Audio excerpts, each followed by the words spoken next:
Kenapa orang banyak yang sakit, tapi ternyata dia COVID? Atau bahkan yang tadinya nggak dikira bahkan COVID, ternyata COVID juga. Apakah nggak ada penyakit lain selain COVID-19?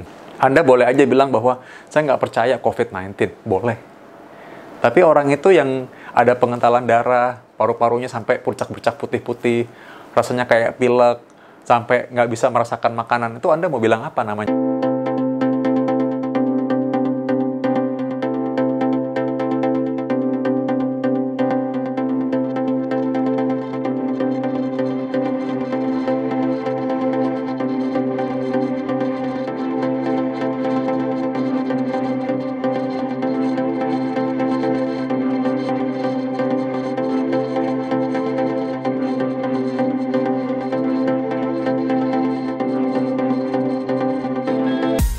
Saya membahas lagi mengenai isu-isu pengkovitan.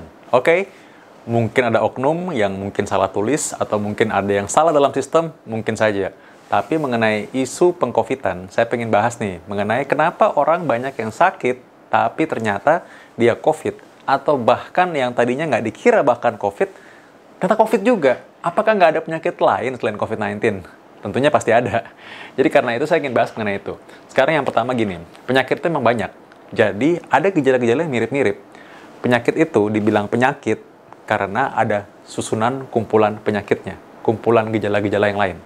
Contoh nih, ada orang yang bilang, kalau, dia katanya dia mungkin buang air besar, sering-sering katanya dan encer-encer, ada demam, kita bilang itu diare. Ada juga yang bilang bahwa badannya rasanya lemes banget, ada demam, kayak mau digebukin. Ini bisa jadi flu, bisa jadi pilek gitu ya, kita bisa bilang kalau orang-orang meriang-meriang. Atau bisa juga bahkan orang yang mungkin demam berdarah. Awalnya begitu juga sama. Di masa-masa awal, ada rasa mual, rasa nggak enak perutnya, bahkan juga mirip dengan orang-orang yang tipes. Nah, jadi karena itu, penyakit-penyakit ini ada kemiripan. Termasuk juga COVID, ada juga mirip-miripnya. Orangnya batuk-batuk, ada demam juga, ada kayak hidung tersumbat, seperti pilek, ada mual-mual juga. Jadi karena itu semua jadi satu. Nah, bagaimana cara membedakannya? Karena itu ada namanya pemeriksaan penunjang. Ini fungsinya untuk bisa membantu memastikan suatu gejala ini adalah penyakit yang ini.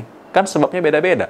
Contoh nih, kalau misalkan kita periksa, ternyata ini tipes nih, karena dia punya tanda untuk ada infeksi Salmonella typhus, itu ada juga, ya Salmonella typhi sebenarnya namanya. Tapi, kalau misalkan ini nggak ada, ya karena itu kemungkinan besar mungkin bukan. Nah, yang lain-lain gimana? Ada nih pemeriksaan antibody katanya, kalau misalkan ini ada pemeriksaan ini, berarti ini mungkin suatu tanda ada curiga rematik atau autoimun. Bisa juga demikian. Jadi pemeriksaan penunjang ini diberikan untuk memastikan atau mengarahkan diagnosis, justru supaya kita nggak meng-COVID-kan seseorang. Contoh lagi, kenapa ada namanya pemeriksaan swab PCR? Dulu, kita cuma tahu bahwa, ini gambarannya penyakitnya mirip pilek, mirip flu, tapi kok bisa ada paru-paru basah? Itulah makanya di awal disebut sebagai paru-paru infeksi. Ini bilang dari Wuhan katanya. Ada paru-paru basah dari Wuhan. Namanya itu adalah flu misterius. Nggak ada namanya. Tapi disamakan, ternyata gejalanya mirip-mirip nih. Ternyata dari semua itu, kalau kita periksa dari PCR, keluarlah ada virus yang bisa dikenali. Dan memang virus ini, SARS-CoV-2 ini akhirnya menjadi etiologi atau penyebab dari kumpulan gejala penyakit yang mirip-mirip ini. Jadi karena itu, semua penyakit, semua gejala apabila dites itu, kalau memang benar penginfeksinya adalah itu si SARS-CoV-2, maka namanya COVID-19. Jadi nggak semua penyakit namanya COVID-19. Beda dong ya. Ada juga orang yang sekarang di era pandemi demam berdarah. Cek ulang-ulang PCR negatif terus. Berarti memang bukan itu. Memang demam berdarah aja gitu ya. Dan orang yang flu atau pilek gitu. Kalau memang dia bukan karena SARS-CoV-2 itu, bukan karena virusnya COVID-19 ini, maka dia di swab PCR juga, ulang-ulang juga pasti negatif juga. Tapi kita pastikan dulu nih bahwa ini bukan karena COVID-19 itu. Karena kalau orang demam berdarah atau orang karena flu biasa, dia tidak sampai berat banget, sampai harus ventilator dan lain-lain kan, kalau misalkan dia tidak sampai diinfeksi oleh virus yang sama tadi itu. Jadi karena itulah, justru supaya tidak di-COVID-kan, kita harus cek dengan benar. Dan swab PCR adalah salah satu pemeriksaan yang gold standard, yang bisa langsung lihat etiologinya penyebabnya apa. Nah, karena itulah, mengenai jangan sampai di-COVID-kan, kita emang harus periksa. Kalau nggak periksa, ya nggak tahu. Nah, karena itu orang-orang banyak kadang-kadang dia pikir, ini ada yang serangan jantung. Kok serangan jantung tiba-tiba jadi COVID juga? Ya karena memang ketika di swab PCR, memang dia terinfeksi juga oleh COVID-19. Memangnya nggak boleh orang serangan jantung atau stroke, lalu tiba-tiba ada infeksi tambahan, infeksi paru-paru. Udah sering dari dulu, memang bisa kok. Justru salah satu penyebab seseorang dirawat lama di rumah sakit adalah karena ada infeksi tambahan. Contoh nih, orang stroke, atau orang serangan jantung, atau gagal jantung misalnya. Ternyata dia juga ada infeksi paru, karena itu dirawatnya demikian lama. Karena selain mengatasi serangan jantungnya, juga harus mengatasi infeksi paru-parunya, dan itu biasa-biasa aja.